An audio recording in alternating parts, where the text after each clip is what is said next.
code gets the answer that it's supposed to get, they're just about there. And so it won't be long until we can add magnetic fields into the mix. Magnetic fields with different types of configurations. In the future, of course, AVA looms, right? This is a really exciting opportunity. We'll be able to map the molecular distribution, at least of CO and similar molecules, their kinematics. We'll be able to see what's connected to what. We'll be able to trace the kinematic connections between the disk and the outer edges of the lobes. And I think that'll be vital information for pushing the hydro models ahead very quickly. And finally, there are opportunities just illustrated here. JWST, SOFIA, and of course the VLTI that have already had an impact and are going to have a much bigger one as we dig into the cold gas in the preplanetary nuclei. Thanks.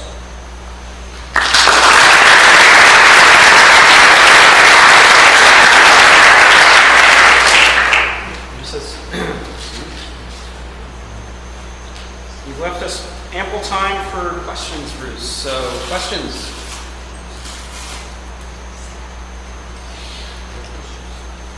Answer are also accepted? Answers are just fine. Okay, so I have answered. You have an answer to what? I have a question.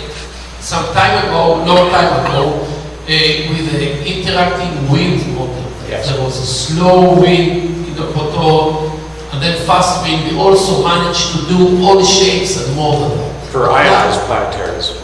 Not for the bipolars so well. But just talking about shapes.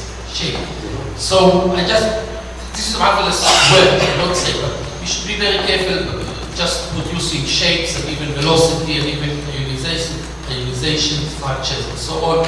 Because in the past with the interacting wind we also could explain many things, but when we dig a little bit deeper it couldn't work. So we should be very careful with running many numerical simulations without critically revising. So I think the devil's in the details. If we can start to nail many of the details, I think we can begin to claim some confidence in our physical understanding of what goes on. The generalized wind models, those are really intended to model round and elliptical, fully ionized planetaries. And they worked on bipolars reasonably well, but in each and every case, and the same is true here, we put the disk in. The disk was an input parameter. So these models their applicability, their ability to understand how young planetary nebulae evolve are still limited in that sense. But I think ALMA will start mapping out the disks, and I think better theories, especially MHD theories, are going to begin to produce disks with attributes that we can put straight into the models here. You mean a creation disk or the disk, the nebula, part of the nebula? What disk will be resolved? It's important because for launching the jets you need an accretion. It's not the disk that is. The disks that I showed up here are large-scale disks. Oh, right. They don't confine the flows. They don't confine the launch.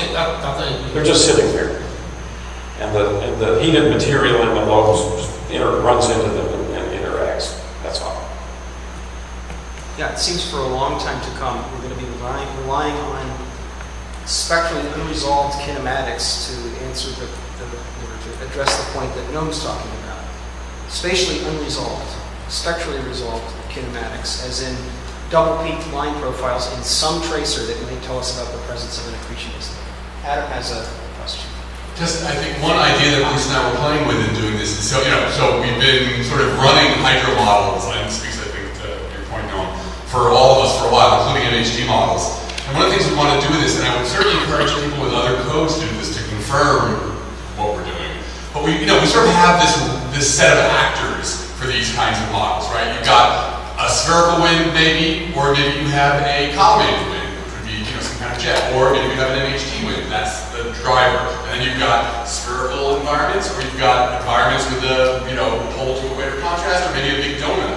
And so what we're trying to do here is sort of map out all those combinations to, because the codes run fast enough now that we ought to be able to get a library of all the possibilities of mixing and matching those that at some point we can both compare the observations and then try and say, all right, what is happening in the central engine that can give us these? But I think right now the task would be to sort of pull together all the literature, all the models that have been done over the last 20 years, and try and make libraries. And I think that's one of the things that Shape is going to be really cool for now that there's Hydro in that as well. To just, let's run through them all. Let's see how all the different actors combine and see what is available for the mix and match stuff. And what I mentioned in my talk, by the way, is that Hydro has just been added into Shape. There's a lovely paper on it. I don't think the Hydro is quite this sophisticated, but there's a quick and easy path from initial conditions to predicted observations. It's really nice.